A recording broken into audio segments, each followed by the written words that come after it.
मोक्षमार्गस्य नेतारम् भेतारम् कार्मभूभृताम् ज्ञातारम् विश्वतत्त्वानाम्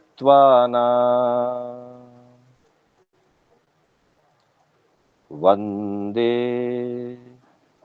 तद्गुणलब्धये वन्दे तद्गुणलब्धये।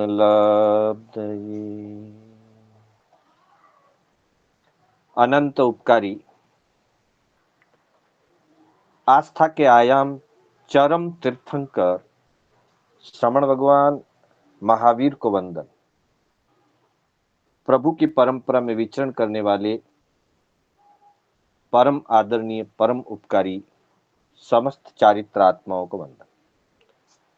धर्म प्रेमी बंधुओं, सुशील माताओं एवं बहनों, श्री कर्नाटक जैन स्वाध्याय संघ बेंगलोर के तत्वावधान में आयोजित जैन आगम तत्व सार की आज 25वीं कक्षा है। मैं शांतिलाल बोहरा आप सभी का हार्दिक स्वागत एवं अभिनंदन करता हूं। बंधुओं, हमारी कक्षा आगमों पर आधारित गणितानुयोग को सामने रखते हुए अलग अलग तत्वों का और अलग अलग विषयों का परिचय कराने हेतु चल रही है। इन विषयों में भिन्न भिन्न प्रकार के तत्वबोध, भिन्न भिन्न प्रकार के जीव के स्वरूप, साधना के विभिन्न अंग और अन्य अन्य अनेक विषयों की चर्चा हम कर रहे हैं। आज हम इसी कड़ी में नारकी जीवों को होने वाली वेदना का एक छोटा सा परिचय प्राप्त करने जा रहे हैं। बंधुओं, अगर किसी अपेक्षा से देखा जाए तो कहा जा सकता है कि नारकी के जीवों को, नरक में रहे हुए नारकी जीवों को कैसी वेदना होती है, किस प्रकार की वेदना होती है और उससे उनको क्या प्रभाव पड़ता है, उन जीवों को, इससे हमारा क्या संबंध है, हमें उसको जान करके, उस वेदना के स्वरूप को जान करके, उस वेदना के स्वरूप को समझ करके या उसका परिचय प्राप्त करके हमें क्या लाभ मिलने वाला है। ये एक सहज जिज्ञासा किसी भी साधक के मन में या किसी भी पाठक, स्वाध्यायी, श्रोता के मन में ये विचार आ सकता है। सीधे तौर पर देखा जाए, प्रत्यक्ष रूप में अगर हम देखते हैं तो हमें लगता है कि नारकी जीवों का हमारे साथ कोई संबंध नहीं है, उनकी वेदना से हमें कोई फर्क नहीं पड़ता है। लेकिन अगर इसी को थोड़ा सा गहराई से देखा जाए तो यह जानकारी प्रत्येक साधक के लिए, प्रत्येक पाठक के लिए, स्वाध्यायी के लिए इस बात की जानकारी बहुत महत्व रखता है। संसार में 4 गति है: नरक गति, तिर्यंच गति, मनुष्य गति और देव गति।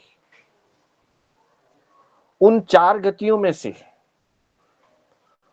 नरक गति सबसे निकृष्ट गति बताई गई है, सबसे हीन गति बताई गई है।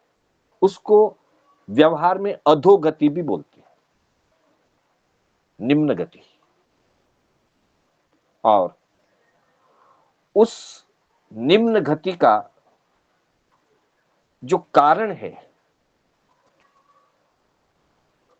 उस निम्न गति अर्थात नरक गति में जीव के जाने का जो मुख्य कारण है, वो मुख्य कारण आसक्ति है और हिंसा है। आसक्ति के अंतर्गत महाआरंभ है, महापरिग्रह है, मद्य मांस का सेवन है। ये सब आसक्ति के मूल है। और पंचेंद्रियबद्ध ये हिंसा की पराकाष्ठा है। वैसे मां आरंभ में भी हिंसा छुपी हुई है, लेकिन मां आरंभ एकेंद्रीय जीवों का भी हो सकता है और पंचेंद्रीय जीवों का भी हो सकता है। लेकिन पंचेंद्रीय वध की जहां बात कही गई है, वो हिंसा की पराकाष्ठा है। पंचेंद्रीय जीव को मारना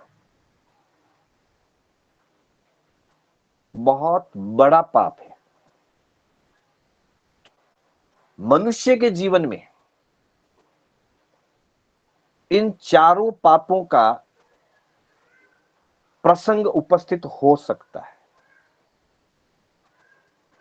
बल्कि देखा जाए तो इन चारों पापों का प्रैक्टिकल रूप से, प्रायोगिक रूप से इन चार पापों की प्रवृत्ति जो है मुख्य रूप से वो मनुष्य ही करता है। क्योंकि नरक में या तो कर्म भूमि का मनुष्य जाता है और या फिर तिर्यंच पंचेंद्री जाता है। तिर्यंच पंचेंद्री जीवों के अलावा और कर्म भूमि मनुष्य के अलावा और कोई जीव नरक में नहीं जाता है। जहां तक तिर्यंच पंचेंद्री का सवाल है, कुछ तिर्यंच पंचेंद्री जीवों में जन्मजात क्रूरता होती है। जन्मजात वो मांसाहारी होते हैं, हिंसक पशु आदि जो हैं, तो उसके निमित्त से वो नरक जा सकते हैं। अथवा कभी कभी कोई तिर्यंच पूर्व जन्म से क्रूर या वेर ऐसी कोई स्थिति लेकर के आता है, क्रूरता साथ लेकर के आता है, वेर का बंधन साथ में लेकर के आता है, तो उस निमित्त से भी उसका वर्तमान भाव में हिंसा और पीड़ा से, दूसरों को पीड़ा पहुंचाने से, हिंसा से उसका संबंध जुड़ सकता है। तो ऐसी अपेक्षा से कुछ जीव,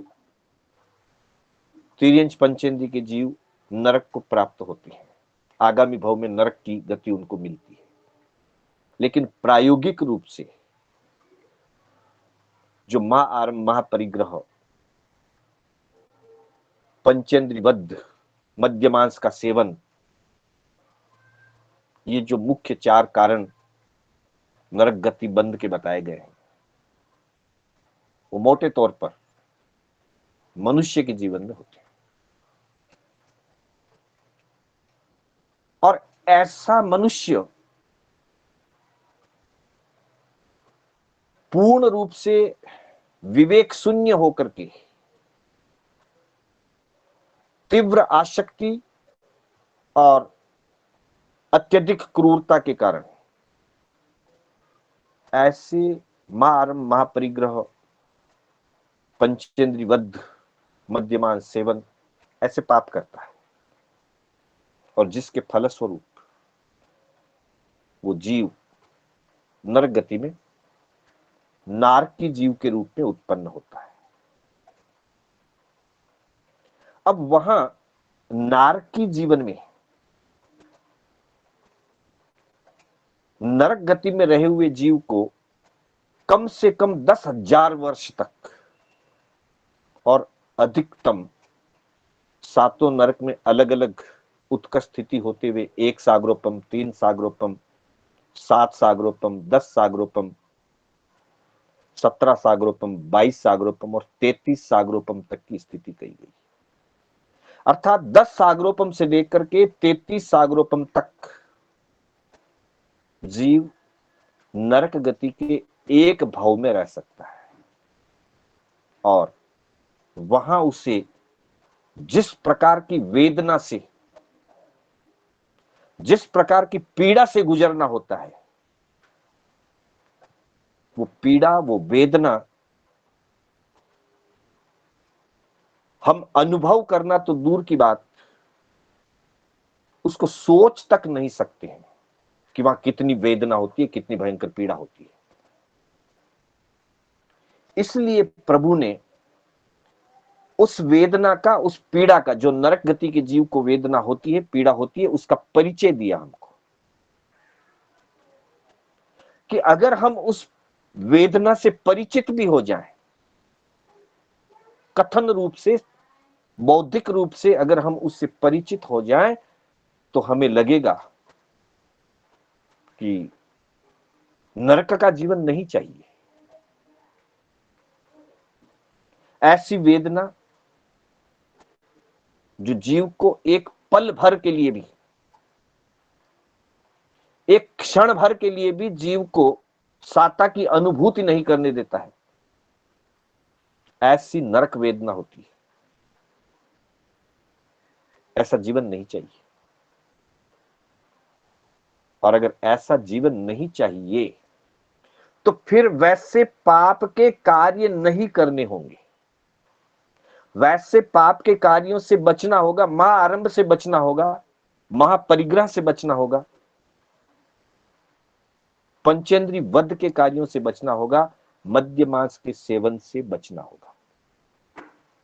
हमारी अनंत पुण्यवानी है कि हम जैन कुल में जन्मे हैं, उत्तम कुल में जन्मे हैं। जैन कुल में, उत्तम कुल में जन्म लेने मात्र से हम मद्य मांस के सेवन से, पंचेंद्रिय वध के क्रूर पाप से बचे हुए हैं। फिर भी इन दो पापों को छोड़ने के बाद भी कदाचित हमारे जीवन में भी महाआरंभ और महापरिग्रह की भावनाएं हो सकती है। महाआरंभ और महापरिग्रह के लिए हम कुछ प्रवृत्तियां कर सकते हैं, करनी नहीं चाहिए पर हम करते रहते हैं। तो इस सूत्र को पढ़ने के बाद, वहां की वेदना का अनुभव, परिचय होने के बाद जरूर न जरूर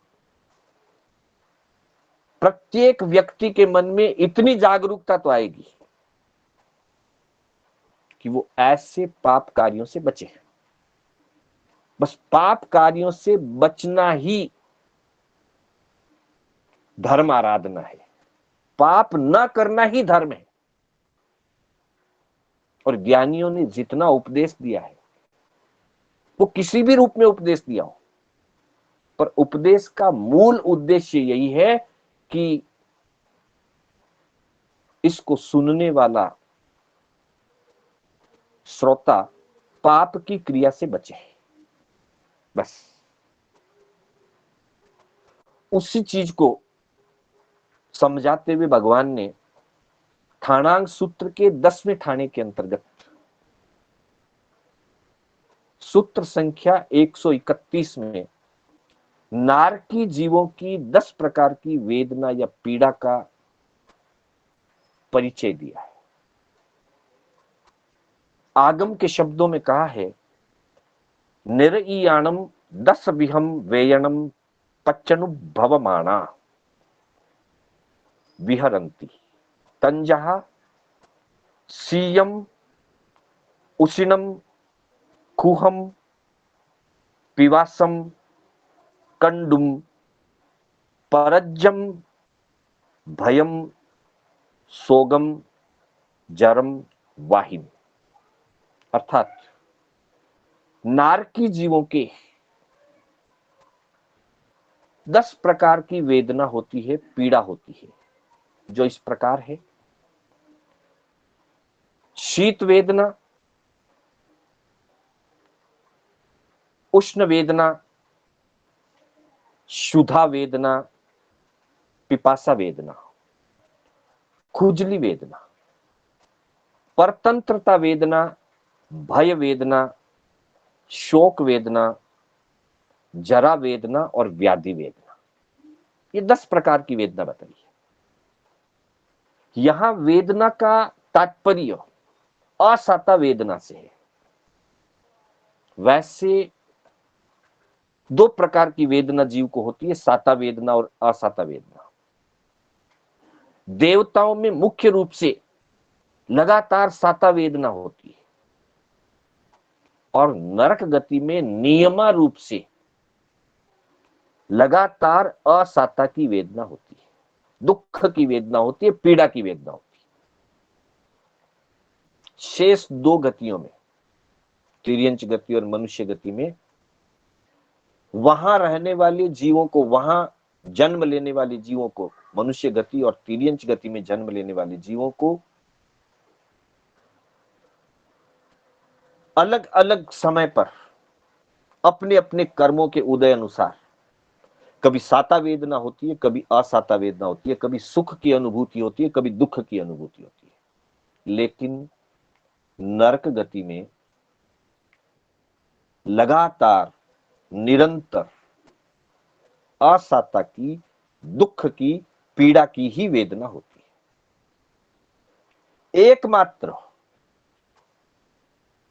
जिस समय कोई तीर्थंकर परमात्मा का कल्याणक अवसर होता है, तीर्थंकर परमात्मा को केवल ज्ञान की प्राप्ति हुई हो, जिस समय उन्होंने दीक्षा ली है, जन्म हुआ है, ये जो पंच कल्याणक है, च्यवन, जन्म, दीक्षा, कैवल्य और मोक्ष, निर्वाण, इन 5 कल्याणकों के अवसर पर एक पल भर मात्र के लिए,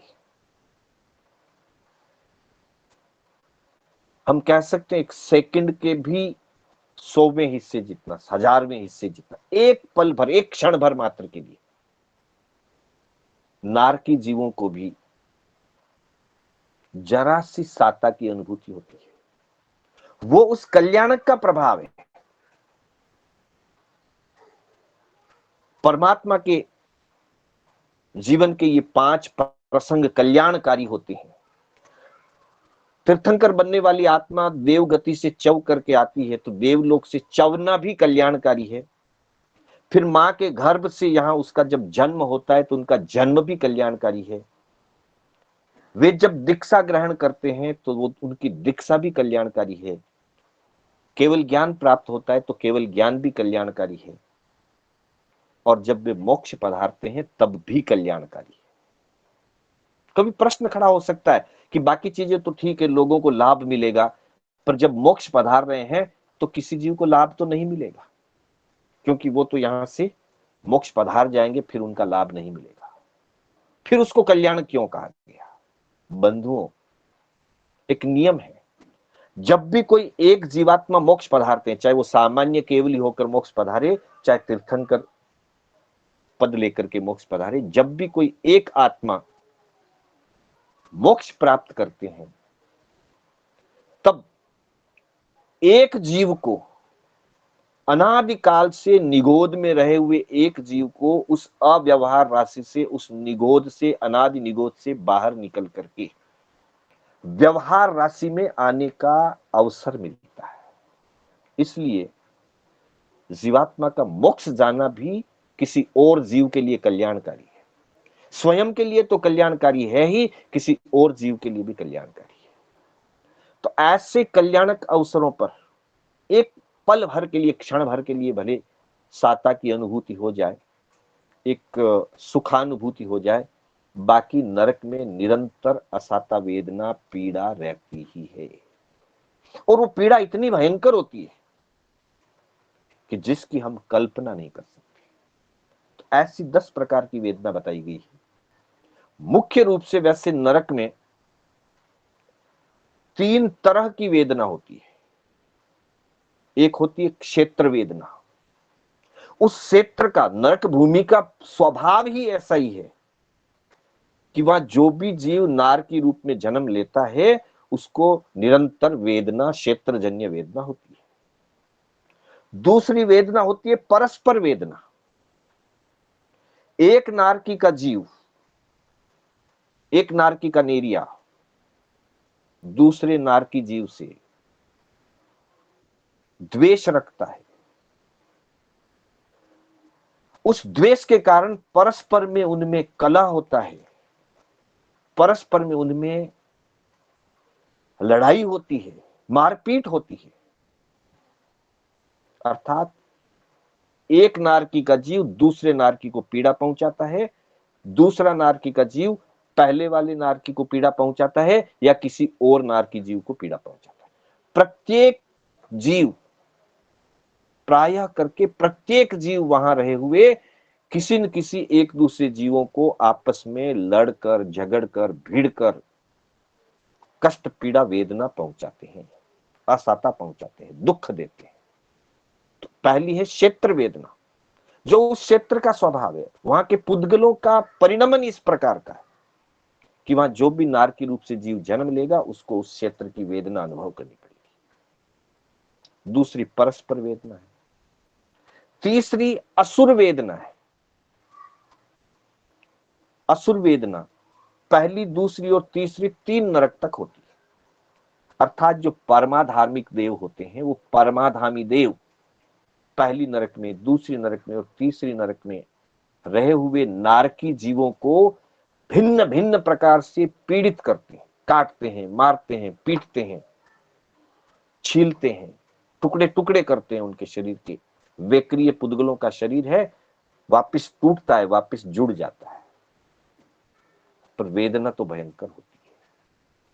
तो ये मुख्य रूप से 3 तरह की वेदना है, क्षेत्र वेदना, परस्पर वेदना, असुर वेदना, जिसमें से पहली 3 नरक तक, पहली, दूसरी और तीसरी नरक तक तीनों प्रकार की वेदना होती है, क्षेत्र, परस्पर और असुर।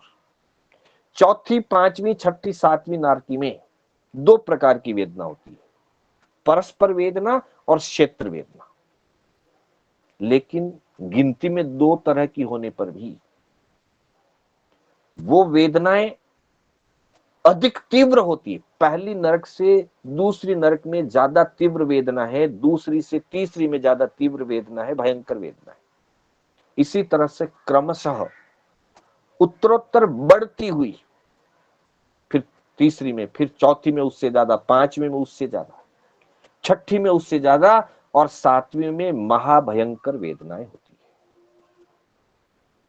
अब जैसे बताया है कि शीत वेदना, उष्ण वेदना, क्षुधा वेदना, पिपासा वेदना और खुजली वेदना, ये 5 जो वेदनाएं हैं ये मुख्य रूप से क्षेत्र वेदना है।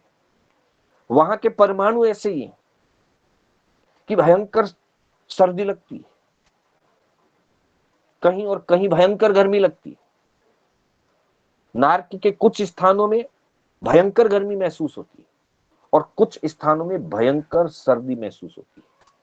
वो इतनी भयंकर शीत और भयंकर उष्णता होती है कि जिसको समझाने के लिए कहा कि जैसे यहां की जो सर्दी है और यहां की जो गर्मी है उससे अनंत गुनी सर्दी या गर्मी वहां उस क्षेत्र में उन जीवों को होती है। वहां के उष्ण वेदना वाले एक नारकी को ये समझने के लिए ज्ञानियों ने, आचार्यों ने फरमाया है कि वहां की उष्ण वेदना वाली नारकी को अगर निकाल करके यहां भट्टी में डाल दिया जाएगा, धधकती हुई आग, ज्वाला धधकती हुई भट्टी में डाल दिया जाए तो उसको बड़ी साता महसूस होती है। मतलब उतनी सी उष्णता जो हमारे लिए भयंकर उष्णता है भट्टी, हम भट्टी के पास भी बैठ जाएं तो गर्मी लगती है, दूर सरकते हैं, पर अगर किसी को भट्टी में डाल दिया जाए तो क्या स्थिति होगी। लेकिन नारकी के जीव को, उष्ण वेदना वाले नारकी के जीव को अगर यहां की धधकती हुई आग की भट्टी में भी डाल दिया जाए तो उसको बड़ी साता लगी कि यहाँ तो बहुत अनुकूलता है। इतनी भयंकर उष्णता वहां उष्ण वेदना में होती है, और वैसी ही भयंकर शीत वेदना यहां जब थोड़ा सा पारा नीचे गिरता है सर्दी के दिनों में, 8 डिग्री 6 डिग्री आ जाता है, कहीं 0 डिग्री आ जाता है, तो हाय तौबा मचती है। लेकिन शीत वेदना वाले क्षेत्र के नारकी को ला करके अगर हिमालय के पहाड़ के बर्फ के बीच में रख दिया जाए तो उसको बड़ी साता लगेगी, क्योंकि उससे अनंत गुनी शीत वेदना वो वहां अनुभव करता है। उसके लिए यहाँ के हिमालय की बर्फीली हवा और बर्फ की वेदना कुछ भी नहीं है। तात्पर्य यह है कि वहां पर अनंत गुनी, यहाँ की तुलना से अनंत गुनी अधिक शीत वेदना होती है और अनंत गुनी अधिक उष्ण वेदना होती है। वैसे ही क्षुधा वेदना और पिपासा वेदना, यहां हमको जैसी भूख लगती है क्षुधा वेदनीय कर्म के उदय से उनको भी लगती है। हमें जैसे प्यास लगती है उन नारकी जीवों को भी प्यास लगती है, पर उनकी क्षुधा और उनकी पिपासा, उनकी भूख और उनकी प्यास इतनी भयंकर होती है कि संसार का सारा भोजन एक व्यक्ति को करा दिया जाए नारकी जीव को, फिर भी क्षुधा शांत नहीं होती। सारी नदियों का पानी एक नारकी जीव को पिला दिया जाए तब भी उसकी प्यास शांत नहीं होती। मतलब वहां संतुष्टि हो ही नहीं सकती, और असंतुष्टि में दुख ही होता है, सुख हो नहीं सकता। यहां तो हम एक समय भोजन कर लेते हैं तो उसके बाद में कुछ घंटों तक संतुष्टि रहती है, भूख नहीं सताती। 1 गिलास पानी पी ले, 2 गिलास पानी पी ले तो उसके बाद 2-4 घंटे तक प्यास नहीं सताती है। लेकिन वहां निरंतर भूख की वेदना और निरंतर प्यास की वेदना, कितना भी खाएं कितना भी पिए तृप्ति होती ही नहीं है, क्षुधा पिपासा मिटती ही नहीं है। फिर खुजली वेदना, इतनी खुजली कि एक पल भर के लिए भी स्थिर बैठ पाना उनके लिए संभव नहीं है। इतनी तीव्र खुजली पूरे शरीर में, चारों तरफ खुजली चलती ही रहती है। चाकू छुरी से भी अगर उसको खुजाया जाए तब भी उनकी खुजली मिटती नहीं है।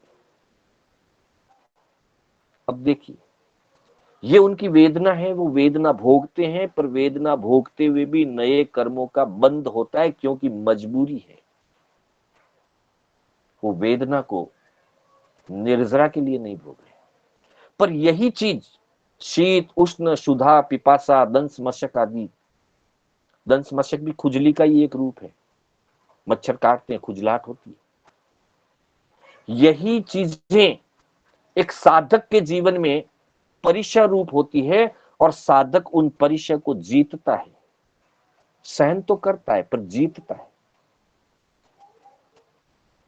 तो उसके यही चीजें कर्म निर्जरा का कारण बनती है। दृष्टि अलग है, वहां मजबूरी में पीड़ा भोगनी पड़ती है, कर्मों का बंध होता है।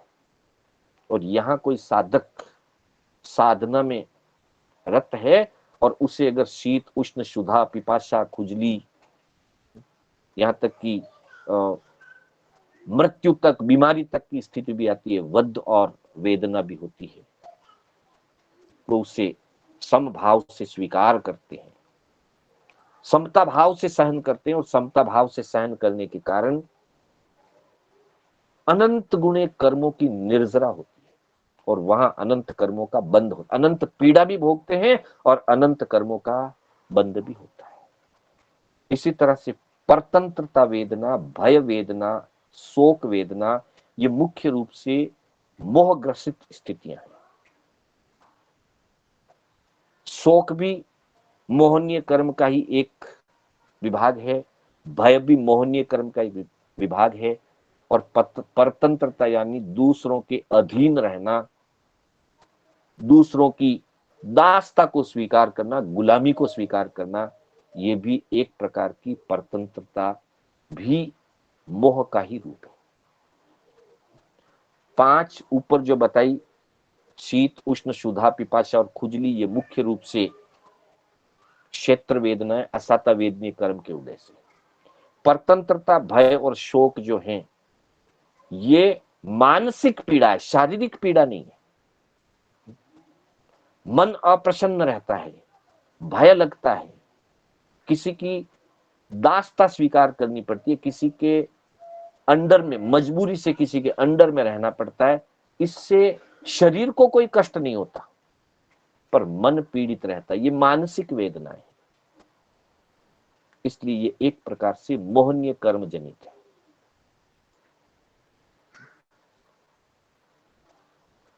उनको कभी एक पल भर के लिए स्वतंत्रता नहीं है, क्योंकि वे अपने नरक का जो स्थान उनका बना हुआ है पीड़ा भोगने का, वो लाख कोशिश करें, लाख चाहें, पर वहां से बाहर नहीं निकल सकते।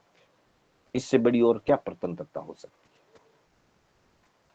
तो दुख भी भोगेंगे, वेदना भी भोगेंगे, पर वहां से बचकर निकलना चाहे तो निकल नहीं सकते, परतंत्र है, वो कर्म के अधीन है, और वहां के कर्म का स्वभाव ऐसा ही है। बाकी स्थान में तो हम स्थान बदल सकते हैं। एक क्षेत्र में बहुत गर्मी है, दूसरे क्षेत्र में चले जाएंगे। एक क्षेत्र में बहुत सर्दी है, दूसरे क्षेत्र में चले जाएंगे। ऐसा हमारे लिए संभव है, लेकिन नारकी जीवों के लिए संभव नहीं। वो परतंत्र है। फिर उनमें भय बहुत रहता है। जितनी वेदना ज्यादा होगी उतना भय ज्यादा होगा। प्रतिपल भयभीत रहते हैं। और इसी तरह से हमारे यहाँ बताया गया है कि कोई जीव, वर्तमान में कोई जीव मनुष्य गति में है, और उसमें अगर भय ज्यादा है, वो बहुत ज्यादा डरता है, भय संज्ञा की अधिकता है, तो हमारे संत पुरुष फरमाते हैं कि समझना चाहिए कि ये जीव नरक गति से आया है। अर्थात नारकी जीवों में भयंकर रूप से भय की अनुभूति होती है, डरते हैं, थर थराते हैं, कांपते हैं। ये भय वेदना है। उसके बाद में कहा शोक वेदना। जब भयभीत हैं, परतंत्र हैं, तो मन की प्रसन्नता हो ही नहीं सकती, इसलिए मन से सदा अप्रसन्न रहते हैं। मन में हमेशा शोक का वातावरण रहता है, आनंद आ नहीं सकता उनको, आनंद की अनुभूति नहीं हो सकती, निरंतर शोक की, दुख की, पीड़ा की ही अनुभूति रहती है। और उसके बाद में 2 वेदना बताई, जरा वेदना और व्याधि वेदना। जरा का मतलब होता है बुढ़ापा, और व्याधि का मतलब भयंकर बीमारियां। वैसे वेक्रिय शरीर की स्थिति से देखें तो बुढ़ापा औदारिक शरीर जैसा तो होता नहीं है, वेक्रिय शरीर है, परंतु उनके जीवन की जो अनुभूति है, उनको उत्साह की अनुभूति होती नहीं, हमेशा निराशा बनी रहती है जीवन में, क्योंकि चारों तरफ दुख का ही दुख का वातावरण है, चारों तरफ वेदना का ही वातावरण है। तो ऐसी वेदना के वातावरण में, दुख के वातावरण में किसी जीव को उत्साह कहां से रहेगा? वो उत्साहित नहीं रह सकता, हमेशा मन से हारा हुआ महसूस करता है, डरा हुआ महसूस करता है, टूटा हुआ महसूस करता है। इसलिए जीवन भर जैसी अनुभूति यहां किसी 90-95 वर्ष की, 100 वर्ष की आयु वाले व्यक्ति को मन से निराशा, पीड़ा, आकुलता, व्याकुलता की अनुभूति होती है, वैसी आकुलता, व्याकुलता, निराशा, पीड़ा की अनुभूति नरक के जीव को जन्म के पहले समय से लेकर के पूरी आयु तक रहती है। और व्याधि वेदना, जैसे यहां किसी व्यक्ति को भयंकर बीमारी हो जाए, जिसके जीवन पर्यंत अब ठीक होने के कोई आसार नहीं है, ऐसी बीमारी को व्याधि कहते हैं। व्याधि ने जकड़ लिया है, लाख कोशिश कर ले, कोई इलाज नहीं लग रहा है, ठीक हो नहीं सकते। कभी कभी किसी जीव के ऐसा होता है। वहां जीवन पर्यंत, जन्म के पहले समय से लेकर के अंतिम श्वासोश्वास तक, नारकी की आयु के अंतिम श्वासोश्वास तक उनको वैसी व्याधि की अनुभूति होती ही रहती है। जैसे यहां भयंकर बीमार के मन की स्थिति होती है, वैसी मनस्थिति जीवन पर्यंत नारकी जीवों की चलती है। जैसे बिल्कुल वयोवृद्ध अवस्था में जब चारों तरफ से शरीर साथ नहीं देता है, कोई प्रकार की अनुकूलता नहीं रहती है जीवन में, वैसी निराशा वाली स्थिति नारकी के जीवों में जीवन पर्यंत रहती है। वैसी ही परतंत्रता, वैसा ही भय, वैसा ही शोक, ये पांचों जो है मुख्य रूप से मानसिक पीड़ाएं हैं। और पहले की जो 5 बताई वो मुख्य रूप से शारीरिक पीड़ाएं है, क्षेत्र वेदनाएं है। लेकिन एक दूसरी वेदना एक दूसरे को प्रभावित करती है। शारीरिक वेदना बढ़ती है, मानसिक वेदना पहले से है, मानसिक वेदना बढ़ती है, शारीरिक वेदना पहले से, ये दोनों वेदनाएं एक दूसरे को बढ़ाती जाती है। और इस तरह से नरक गति में रहा हुआ जीव इन 10 प्रकार की वेदनाओं को अनंत अशुभ वेदना के रूप में भोगता है, पीड़ा पाता है, और एक पल भर के लिए भी उसे वहां सुख, शांति या आनंद की अनुभूति नहीं होती, सिवाय तीर्थंकर परमात्मा के कल्याण के पल को छोड़ करके। वो इतना छोटा सा पल आता है, उनको आभास नहीं होता है वहां तक तो वो पल निकल जाता है। तो बंधुओं, तीर्थंकर परमात्मा ने ये वेदना का परिचय हमें इसीलिए कराया है कि हमें एक जागृति पैदा हो जाए कि ऐसी भयंकर वेदना, अगर हमने वर्तमान भाव में, हमको मनुष्य भाव मिला है, जैन कुल मिला है, अगर हम यहां सावधान नहीं रहे, हमारी आसक्तियां तीव्र हो गई, हमारी क्रूरता तीव्र हो गई, तो नरक गति का आयु बंधते देर नहीं लगती। अतः हम जागरूक बने, हम ऐसे पापों से बचें जो पाप हमें अधोगति की ओर ले जाने वाले हैं। मोर और लेस ऐसी ही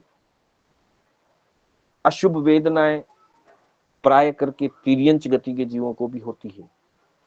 तो हम ऐसे किसी भी पाप से बचने का प्रयास करें जो हमें नरक गति या तिर्यंच गति की ओर ले जाने वाली है। उन पापों से बचना ही इस सूत्र का उद्देश्य है कि इसको पढ़ करके हम जागरूक बन जाए, हमारे जीवन से वो पाप हटे, क्रूरता हमारी घट जाए, आसक्ति हमारी घट जाए, और हम किसी भी तरह से अशुभ गति से बचें। इसी मंगल भावना के साथ मैं अपने शब्दों को विराम देना चाहूंगा। मेरे बोलने में कोई स्खलना हुई हो अथवा जिनाज्ञा विपरीत कथन हुआ हो तो उसके लिए बारंबार मिच्छामि दुक्कडम। मंगल पाठ के साथ हमारी कक्षा विराम लेगी। गुरुदेव की आज्ञा से, बड़े श्रावकों की आज्ञा से। चत्तारि मंगलम अरिहंता मंगलम सिद्धा मंगलम साहु मंगलम केवली पन्नतो धम्मो मंगलम। चत्तारि लोगुत्तमा अरिहंता लोगुत्तमा सिद्धा लोगुत्तमा साहु लोगुत्तमा केवली पन्नतो धम्मो लोगुत्तमो। चत्तारि शरणं पवज्जामि अरिहंते शरणं पवज्जामि सिद्धे शरणं पवज्जामि साहु शरणं पवज्जामि केवली पन्नतम धम्मम शरणं पवज्जामि। अरिहंतों का शरणा, सिद्धों का शरणा, साधु जी का शरणा, केवली परुपित दया धर्म का शरणा। 4 शरणा दुर्गति हरना और न शरणा कोई, जो भव्य प्राणी आदरे तो अक्षय अमर पद हो। श्रवण भगवान महावीर स्वामी की जय, समस्त चारित्र आत्माओं की जय। आप सभी से हार्दिक सादर जय जिनेंद्र। आप सभी का हार्दिक आभार, अभिनंदन, सादर जय जिनेंद्र।